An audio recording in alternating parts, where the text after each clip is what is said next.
Hello, Hundredfold. Welcome to Wednesday Night Live. Thanks for joining us, where you get the opportunity to meet our leadership team here at Hundredfold and ask questions that you might have on the topic that we're talking about in this talk tonight. The Hundredfold Journey is about a group of people who are looking to find their true identity, and by doing so, finding God's true identity. Our whole purpose for us being here is to come alongside of you and provide you with the resources that you need on your journey, for your spiritual journey. That might be, Bible studies like Sundays with Doug, or it could be challenges like the 21 days of identity, the 21 days of gratitude, or even what we're doing now, the 28 days of love. The 28 days of love is about taking each day and finding something to do for yourself and to love on yourself, because you can't give what you don't have. So we're trying to fill you up with love, and to start with that, loving yourself. So that's what the 28-day love challenge is. And tonight we're going to have a different kind of challenge. We're going to have call it a mental challenge, where we're going to really challenge some of your beliefs in who you are as it relates to the way you think with your mind as well as your subconscious mind. And in fact, this week is kind of an extension of last week. If you remember, last week we were talking about meditation, the differences between prayer and meditation. And at the end, Rich shared some things about meditation and the effects that it has on you physically as well as mentally. And he even touched a little bit on the subconscious mind. So tonight we're going to delve into the subconscious mind and the importance of that and the differences between our mind and subconscious mind. And just as a point of reference, we have taken what we're talking about tonight from different sources. One of them is Bruce Lipton, a doctor, and Dr. Joe Dispenza and Dr. Joseph Murphy. And Joseph Murphy wrote the book, The Power of Your Subconscious Mind. So most of these are pulled from those resources. So if you ever want to check those out, you can always look up their names and do a YouTube search. Additionally, last week, if you missed last week's Wednesday Night Live, I'll put a link on it down below. Now, talking about the subconscious mind, I just want to share that my personal experience of understanding the power of the subconscious mind has truly revolutionized my life. It's changed my life because I understand that I have a choice as to the thoughts that I allow in. And we'll get into more of that later in our study tonight. And then the other thing is, amazingly, is that these truths, these statements have been programmed into us when we were a child. Literally from age 0 to age 7, we've been given these statements about our lives. And maybe you've heard some of these statements. You'll never be good enough. Money doesn't grow on trees. You don't deserve love. All of those negative, and they could be positive, but the negative ones actually affect the way we live our lives today, because they're lenses, they're programs that get replayed in our lives. And then what do we experience in our life? Never going to be good enough. Money that doesn't come easy. And no, I don't deserve love. So again, that's what we're going to be talking about tonight. And this is actually going to be a 2-week study. So tonight we're going to talk about how we got here. And then next week, we're going to talk about how do we reprogram our subconscious mind. And we want to do that because intuitively we know when we hear the statement, you're never going to be good enough, you don't deserve love, intuitively we know inside that's not true. And so deep down inside, we know that it's not true, yet we don't know how to change that. And that intuitive, that knowing comes from that God spark that's inside of us. It's the dwelling place of God. But that voice, that spark has been pushed down. It's not extinguished. It's still there because that voice is still calling to us. And that's what's calling you to want to change your life and want to join us on the Hundredfold Journey. So anyways, that's what we're here to talk about tonight and next week. So Rich, welcome. Thanks for joining us tonight. And I know you have some slides to share with us. So if you can go ahead and pull those up. Sure. Got here.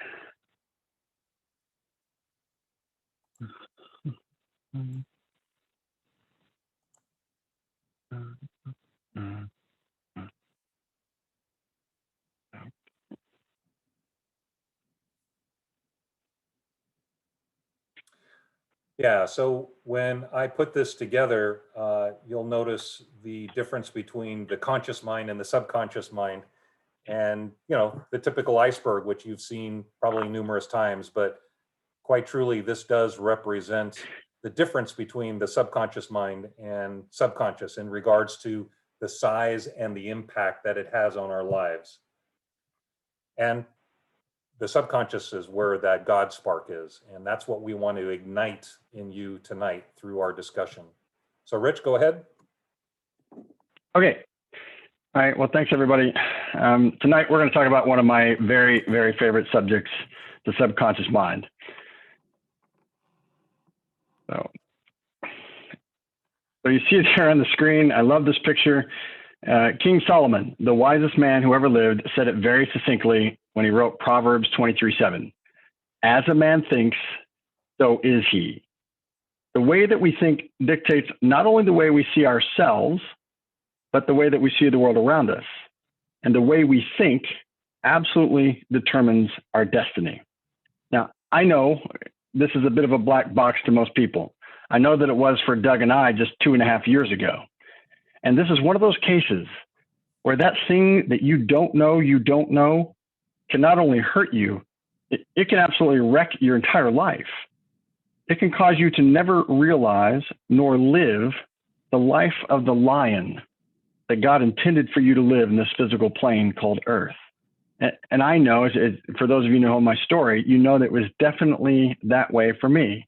People could see things in me that I simply could not see as I was looking in the mirror, right? So it's this very thing that's going to cause you to see yourself as a little kitten, where life just kind of happens to you and you feel like you really don't have an active role in your own destiny. Or it's the thing that's going to allow you to see yourself as the lion that God created you to be, as someone who has dominion over your life and your own destiny. And I think what's really sad for most people, as it was for myself, and I think, Doug, for you to a certain degree as well, most of us have let our truth be based on the lies of others. And we never live by the truth, the Spirit of God, that intuitive sense that Doug talked about, that intuitive sense that's always been there since birth. The truth is that God spark that beckons us to the life that God intended for us to live. So here at the Hundredfold Journey, I think we talk a lot about the mind, and more specifically the subconscious mind, because of this very thing. This is why I'm so passionate about this topic, because the mind is where we create our reality. But more importantly, it's where we meet Christ. It's where the spirit meets the body. The mind, and this is a way that I want you to think about it from this point forward, the mind is where the true power of the spirit is realized. So there's a lot of things to talk about. As Doug said, we're going to be doing this over a couple of weeks, just to be able to get through it in a meaningful way. And believe me when I tell you, we are just scratching the surface, because we could talk about this for a year and never talk about everything we need to talk about. But I want to make sure that we start by understanding the difference between the conscious and the subconscious mind.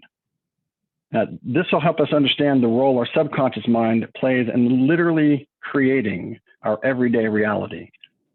Then next week, we'll talk about, at a high level, these programs that are running in our subconscious mind, how we got the way that we are, and why it's so important to become aware of the programs that we run and how to change them.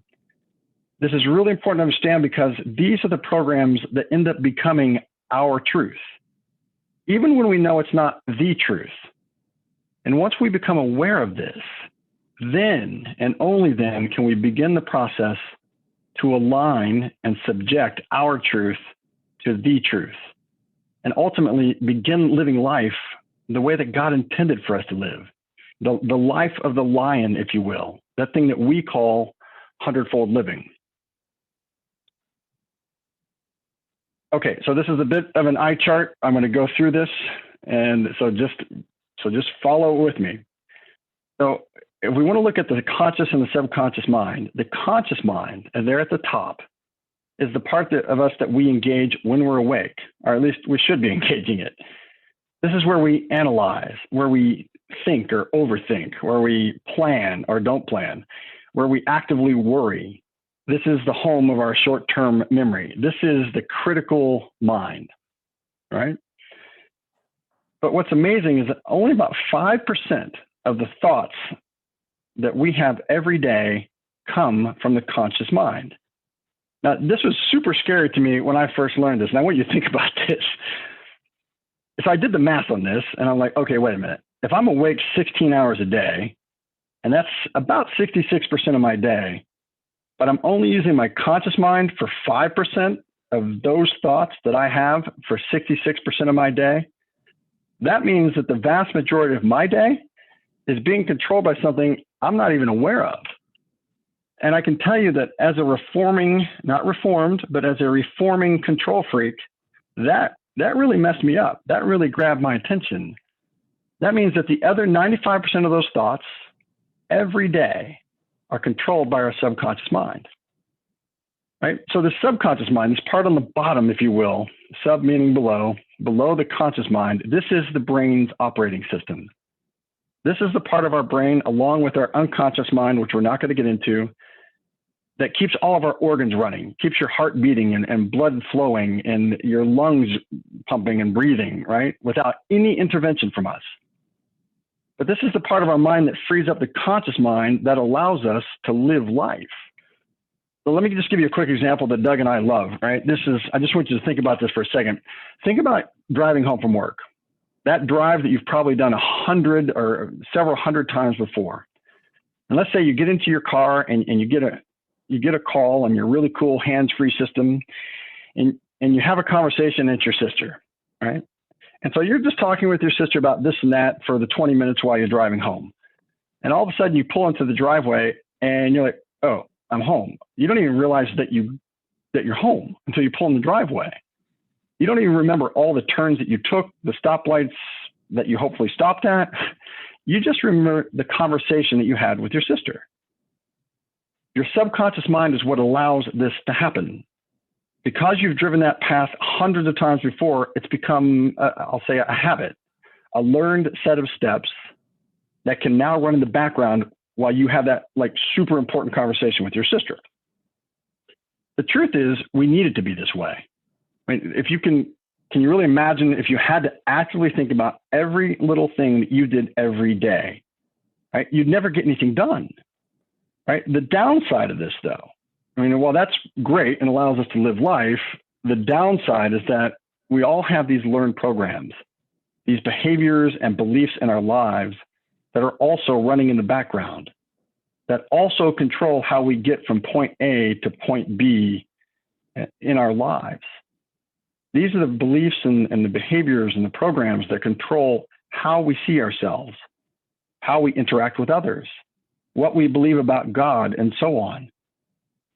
And because we're not aware of them, they end up taking us on a path that is seemingly out of our control. Most of us don't even know that these programs are running, let alone how they got there. Yet we submit to these programs and we let these things control our destiny. And this goes back to what King Solomon said, as a man thinks, so is he, right? But when we hear that, we tend to think what I'm thinking with my conscious mind. But what we know is it's what he's really talking about is what's going on in your subconscious mind that controls 95% of the thoughts that you have. So the subconscious mind is where all of the beliefs are about everything in life, the programs that run us. This is where they live, right? So you can see on the screen there, and I'm not going to go over all of these, but everything from our long-term memory to all the emotions and feelings we have, any of the habits, any of the addictions, they're all here. But it's also where our creativity and our intuition is housed. But more importantly, it is our spiritual connection. It is the seat of Christ. It is the place where the God spark lives, where the spirit meets the body. And perhaps most importantly, number 11, as you see there, this is the home of our true identity. Not necessarily the identity we believe we have and that we believe we are and that we're operating from, but the true identity that God gave us. And most of us just don't realize it. And unfortunately, we live according Hey, to Rich, that I'm not mistaken sure if you did this on identity. purpose, but I just noticed that 9, 10, and 11 are kind of on the bottom, which means Yep. that all of that other stuff kind of gets in the way sometimes and it gets pushed down. But I don't know, that's just the way I saw it. Interesting. I'm going to say, yeah, that's exactly what I meant to do. Yep, sure right. did. But I love that you said that, Doug, because if you look at it, all of the things that, once we become aware of these things, especially the emotions, the feelings, the habits, the addictions, the relational patterns, all of these things are the things that become our truth that basically keep us from the truth of 9, 10, and 11. Yeah. Yeah. Love Yeah, that. so Yeah. it's I all- didn't, Yeah, it's almost as if we need to allow 9, 10, and 11 to be the new filters for 1 through 7. So we view long-term memory, emotions, feelings, all of those through the lens of the God spark, where the Holy Spirit lives and our true identity. yeah, it's the whole purpose of the 100-fold journey, right? Yep. Okay. One of Doug and I's favorite sayings, as you sow in your subconscious mind, so shall you reap in your body and your environment, right? And I remember the first time I heard this from Joseph Murphy, I thought this dude was on crack. And I seriously, I couldn't understand it. I just like, okay, seriously. And it didn't quite understand it. Now, this is our life. This is the way that we look at it. But if you're reading this for the first time and this just doesn't ring true for you, believe me when I tell you, this is the truth, right? It's just, we have to help you get there. And once you get there, you'll never be able to step away from it. I want you to think about things like this. If the subconscious mind is the home of your perceptions, and we're going to trace out this path for you here in a couple of slides. And you've all heard that saying that your perception is your reality.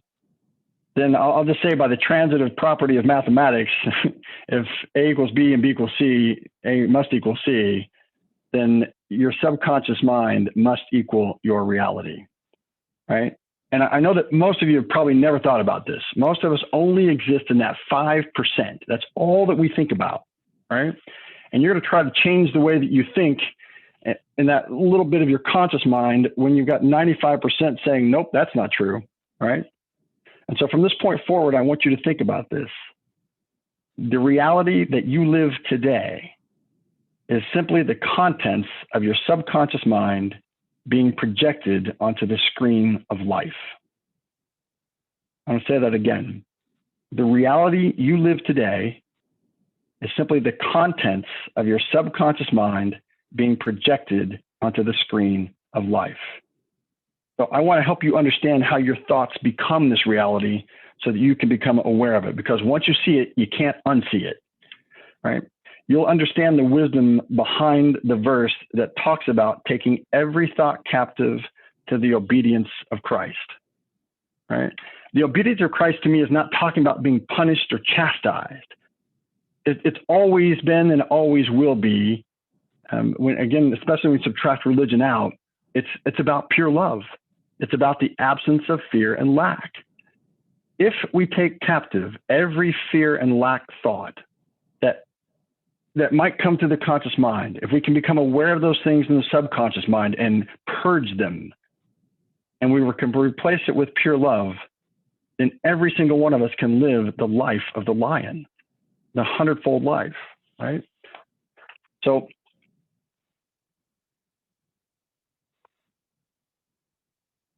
okay.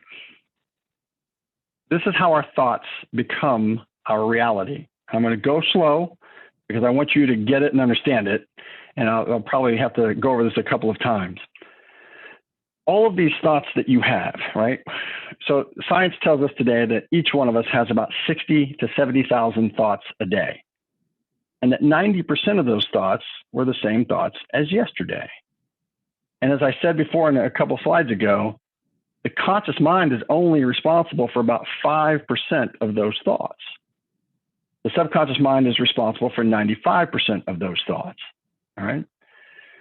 So these thoughts that we have, and again, every single thing that's come through the five senses from the moment that we were born, everything that we've heard and tasted and seen and touched and smelled, everything has been stored in our subconscious mind, right?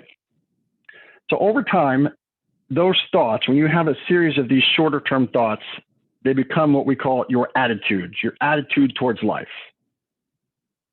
You take those attitudes for a little bit longer term, and they become your beliefs. Now, what I always like to say is your belief is faith. That's what it is. We all have faith in something because we all have beliefs.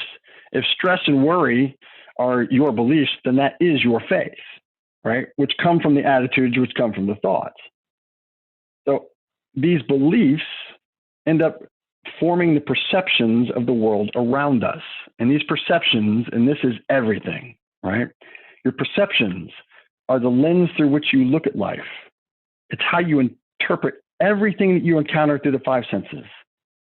It's how you interpret all of the words, the actions, and the experiences. Everything that you hear, see, smell, taste, and feel comes through this lens. You think, you talk, and you act, basically your personality, based on how you perceive those experiences through the five senses, thereby creating your own personal reality. And you hear Dr. Dispenza talk about this a lot. Your personality creates your own personal reality. So if you want to change your personal reality, you've got to change your personality. You have to change the way you think, all right? So if you think those 60 to 70,000 thoughts a day, and 90% of them are the same as yesterday, but if only 5% of those thoughts come from the conscious mind, then 95% of those thoughts that create your attitudes, that become your beliefs, that drive your perceptions, that create your reality, are subconscious thoughts that you didn't even know you were having, right? Those subconscious thoughts, and again, you'll hear us say this again and again, they're simply a set of programs that are creating your reality day after day. So this is what a typical day for a typical person looks like on any given day. And Doug, if you wouldn't mind, just maybe walk through this so we can see how this is going to play out in real life. Yeah, so thanks, Rich. In my life, I was realizing the negativity that was coming into my life. And this was several years ago. And you can see that the negative influences of news and politics, social media, etc. In fact, if you just use the word Donald Trump or Joe Biden, that will stir up, thoughts and anxiety and worry and maybe even fear. So what I found in my life is that I had to manage and control what was coming into my thoughts. And as Rich talked about, capturing and holding all those thoughts captive in obedience to Christ. So it wasn't obedience, as he said, don't do this and do that, shame on you or anything like that. It was a choice that I could make, the choice of what I was allowing into my thoughts. And then because I made a conscious decision not to allow negativity in, and quite literally, I took it to the extreme where I don't watch any news. I don't follow any politics. I don't do CNN or Fox or any of that. I just don't let it in because of the negativity. And what's amazing, what I found in my life was before this happened, before I made that change, is I would be anxious and worried, but I would allow it to happen, and I would allow the thoughts to come through and the worry to come in. In fact, even talk to other people about it. But then when I decided to turn it off, then now when those same patterns come up, I can see them for what they are. The negativity is like, I don't want that in my life. So then my attitudes have changed now. So now I'm not living out of fear or lack or separation. And I'm now at more peace, and I'm more patient because of that.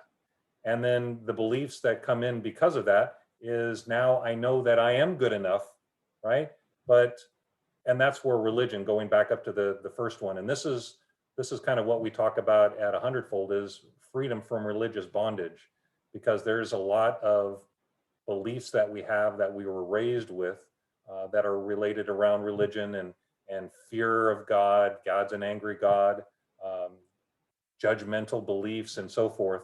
So all of those can come in through what we learned and what we observed when we were growing up as a child.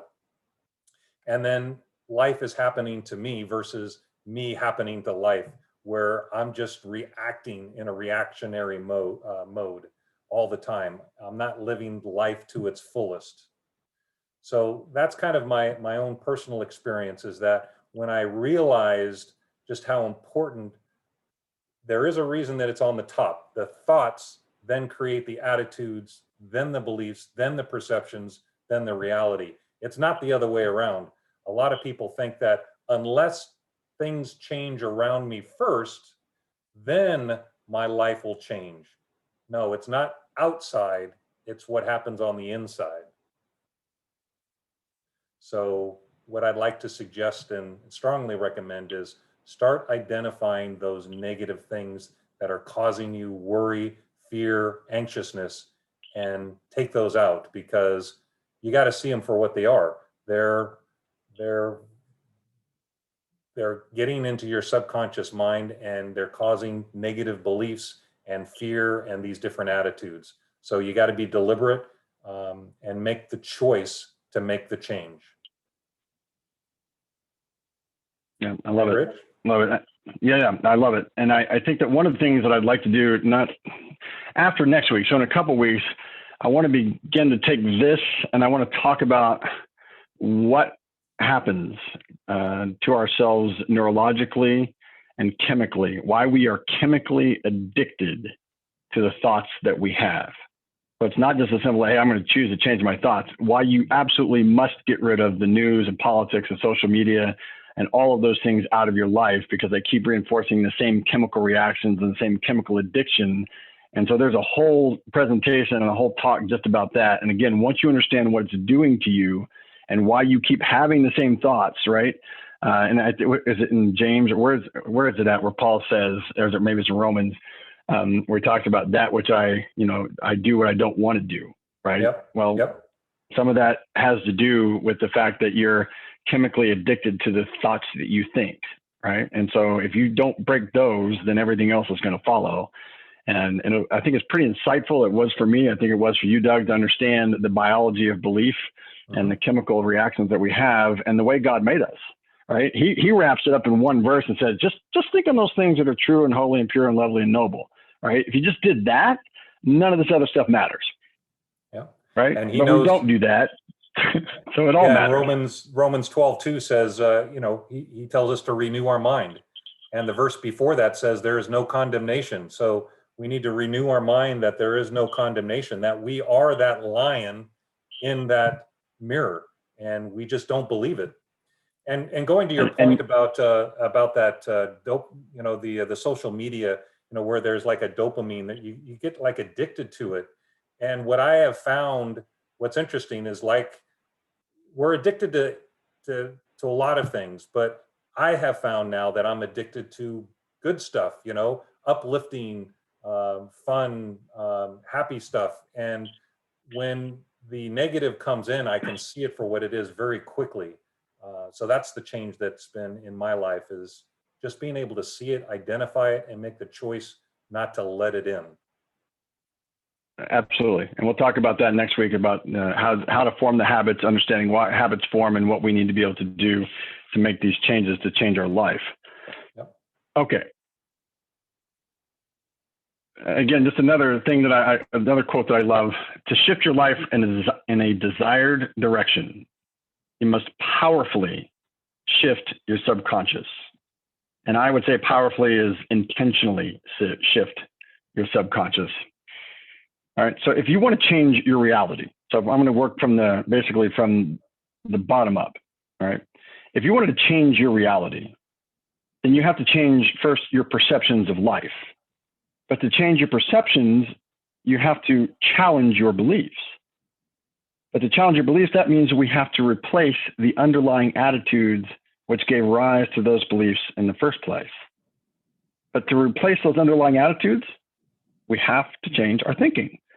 But that means we have to become aware of the thoughts that brought us to this current place.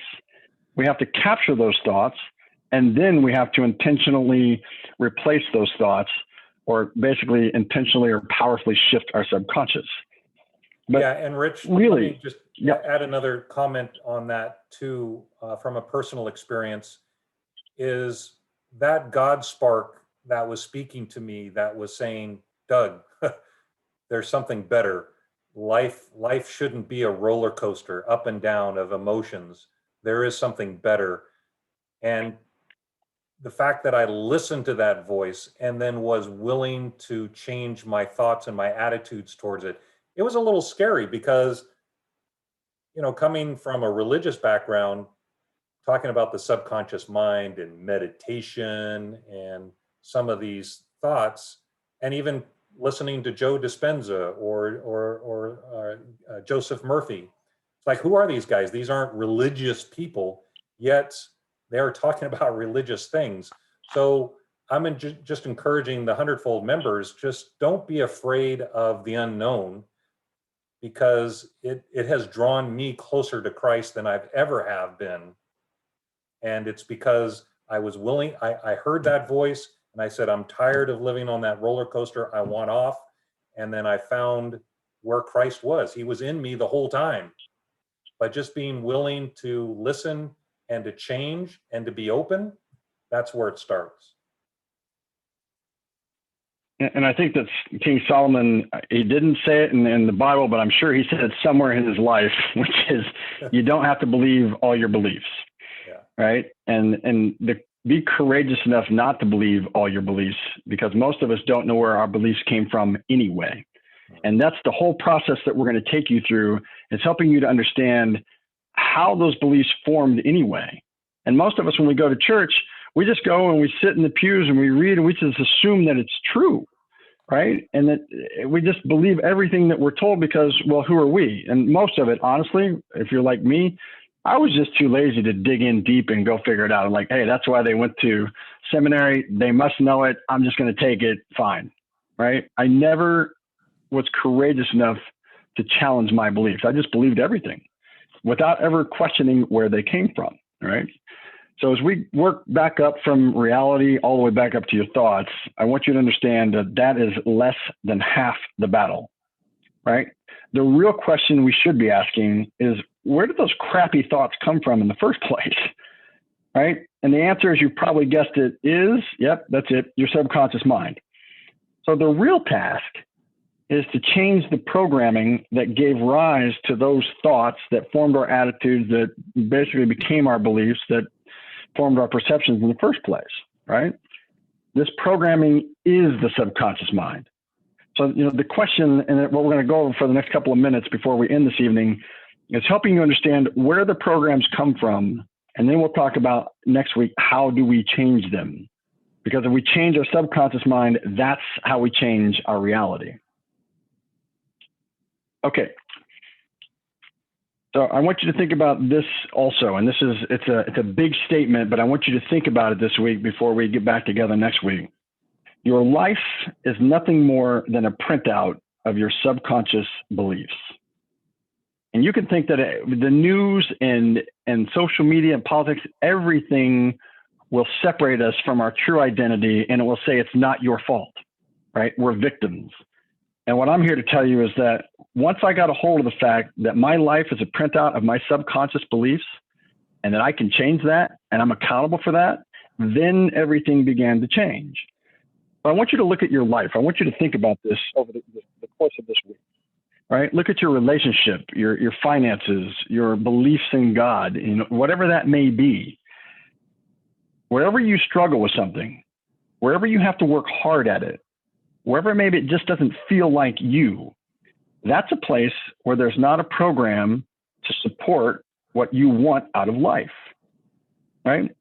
So if there's an area where you just can't seem to get it right, then inevitably you're running a program that just doesn't support the right conclusion or your true identity. Let's take this example of this on the screen here, your finances. If you grew up poor, right, and you heard you just can't make it, life's a struggle, it's not fair, things are just hard. That's just the way that it is. I heard this from my mom all the time. Like, money's not for us, it's for those other people. And she truly believed that. Even to today, she truly believes it. And if you hear any of these things, and that's what you grow up believing as your truth, then that's the way it's going to be. You see others succeeding, but for some reason, you can never seem to get there.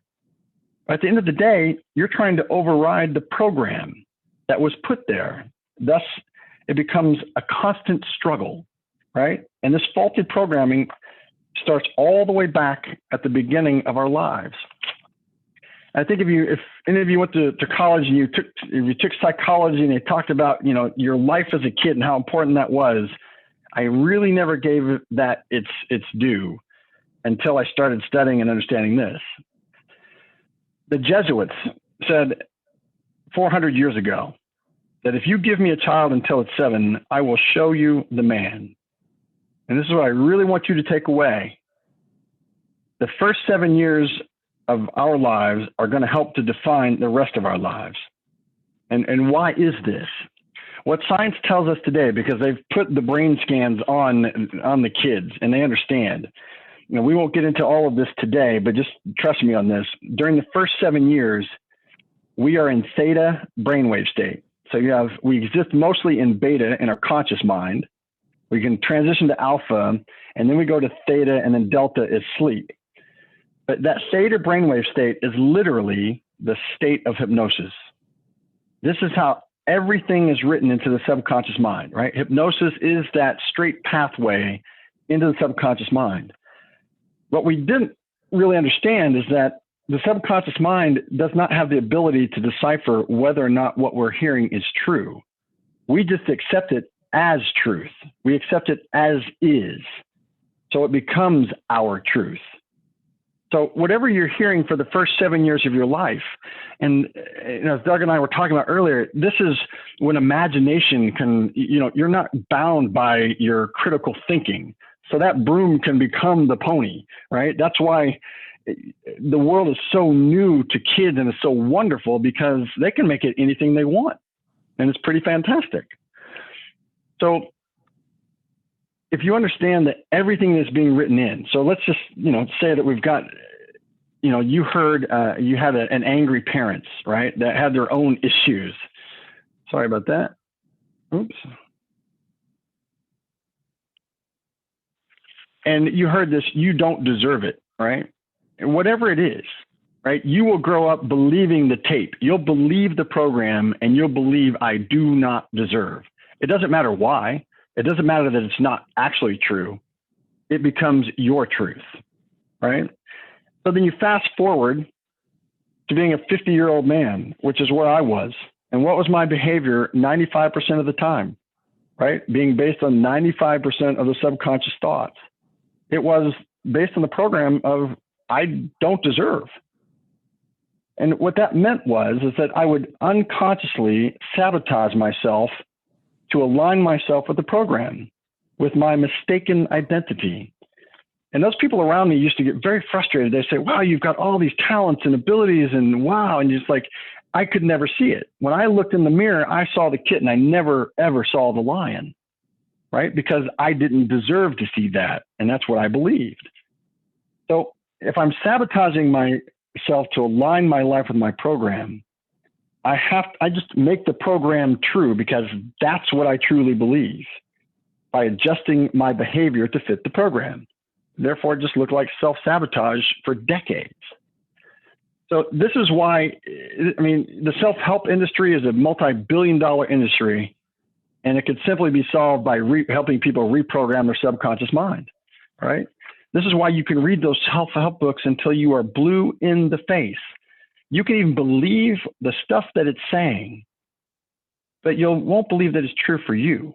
And I remember that you go through these programs and they're like, the first step, all you got to do is believe in yourself. And I'm like, yeah, I'm out. I just wasted my money on this program, right? And it's like, can we just start somewhere else? Can I just get to the place where I'm doing stuff so I can believe in myself? And as Doug alluded to, your behavior is based on your identity, right? If you want to change your behavior, you have to change your identity first, right? So you can read these self-help books and you might change for a little while, but at the end of the day, nothing is truly going to change, right? Because you're trying to change the result by doing something different to change who you are, and it just never works, right? We have to change who we are. We must change our identity, which is housed in our subconscious mind. And then that will change what we do organically, and the results will take care of themselves. So this is sort of the path, for anyone that has not ever believed how important the childhood was, I would invite you to go back to think about the first 7 years of your life. I was talking to somebody today and it's like, I don't even remember the first 7 years of my life because they were so awful, right? Their first memory was around, they were 8 or 9, right? Think about that for a second. If you had a wonderful childhood, you wouldn't have any problems. So the self-protection mechanism will not allow her to remember those first 7 years, but those first 7 years are absolutely running her life, right? And then this doesn't even talk about the trauma that we might experience, because if we experience trauma, those first 7 years are going to frame up the way we view that trauma, right? And so it's all going to pile on, and it's only going to stick to what we truly believe anyway from those first 7 years. There's a lot more that goes into this, obviously, but this is a good beginning, and understanding that you're not going to get a different result if your identity is not in alignment with those results that you're thinking. So anything else you have, Greg? The other way to think about that too is, where a car is on autopilot, like the new Teslas, where they can drive within certain boundaries. And Sure. That subconscious mind is just driving our car in the same direction that it's always been.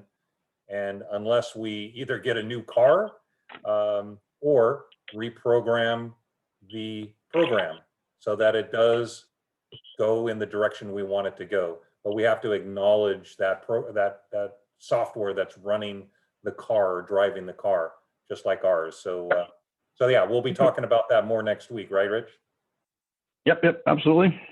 So that's the goal. So we're going to talk about how we change this programming, and then in changing that programming, and there's quite a bit there to do, but it is completely doable.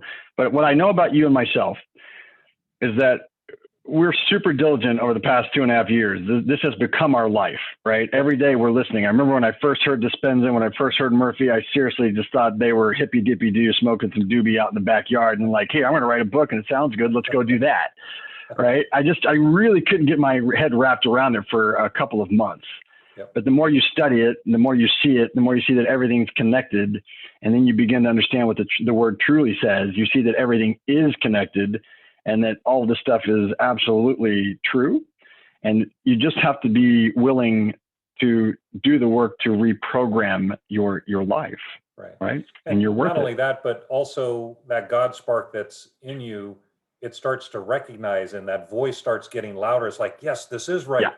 This is right. And then you start feeling the feelings that this really, your old identity is not who you really are. It's this new identity. So the more you listen, the more excited you get, the more changes that happen, the more you see it displayed in your life, and those beliefs just start falling away as you start developing the new beliefs. Because you can't just eliminate something, you got to replace it with something. Yep.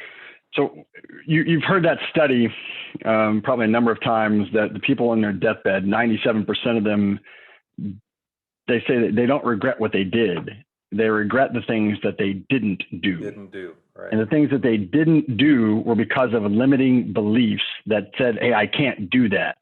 Mhm. And so I remember hearing that and then combining that with all of this. I don't want to die with those regrets of what I didn't do, right? Right. I want to live full out the life of the lion that God intended us to live. Yep. This is the way that we get there. Amen. Amen, brother. All right, Rich. Well, hey, thanks for sharing excellent Absolutely. information. It's just challenging us to renew our mind and to reach into that God spark that's in all of us and listen to that voice. And I think as you listen to this maybe 2 or 3 times, you'll really catch that and start pursuing this on your own, and your life will change. And of course, next week we'll be going into how to change. So Rich will be Yes, sharing that absolutely. with us next Wednesday Night Live, 6:30. All right. Sounds good. All right. See you All then. right. So Rich, thanks again. And for everybody, thank you and bye for now. Thanks a lot. Good night.